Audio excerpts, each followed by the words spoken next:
शिवसेनेच्या उद्धव बाळासाहेब ठाकरेच्या पक्षाच्या उमेदवार पूजा करलकर ह्या नगराध्यक्षाच्या उमेदवार आहेत. या प्रभागामध्ये आमचे सुमित जाधव, वृंदा गौंडी ह्या उमेदवार आहेत.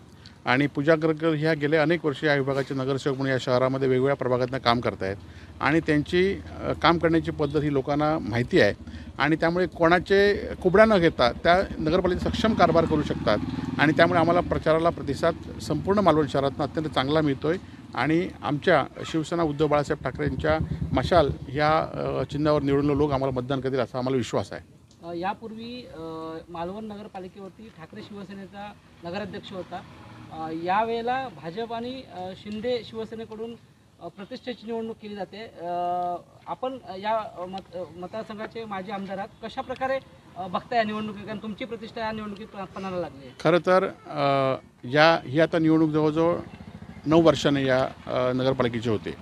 9 वर्षापूर्वी शिवसेनेचा नगराध्यक्ष म्हणून या लोकांनी विश्वास आमच्यावर दाखवला होता आणि नगराध्यक्ष केला होता.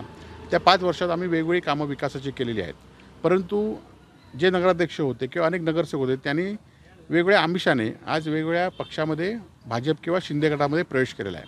आणि परंतु गेल्या 2.5 वर्षामध्ये राज्यात सत्ता असून किंवा गेल्या 6 वर्षामध्ये या विभागाचे आमदार निलेश राणे असून या शहरामध्ये कुठलाही विकास झाला नाही गेल्या 2-2.5 वर्षामध्ये.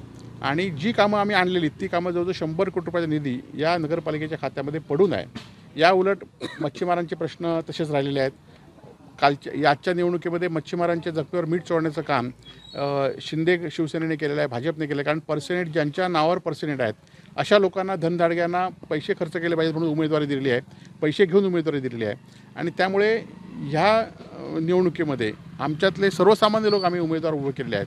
आज अनेक उमेदवारांना वेगवेगळी आमिष या ठिकाणी दाखवली, जसे राज्यात चालू आहे तसंच या मतदारसंघामध्ये या मालवणमध्ये सुद्धा चालू होतं. परंतु आमचे लोक प्रामाणिकपणे आमच्यावर आहेत आणि निवडणुकीमध्ये सुद्धा ते प्रामाणिकपणेच काम करतील असा आम्हाला विश्वास आहे.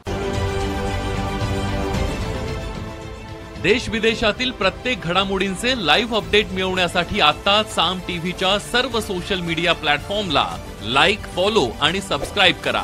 तसंच सर्व नोटिफिकेशनसाठी बेल आयकॉन प्रेस करायला विसरू नका.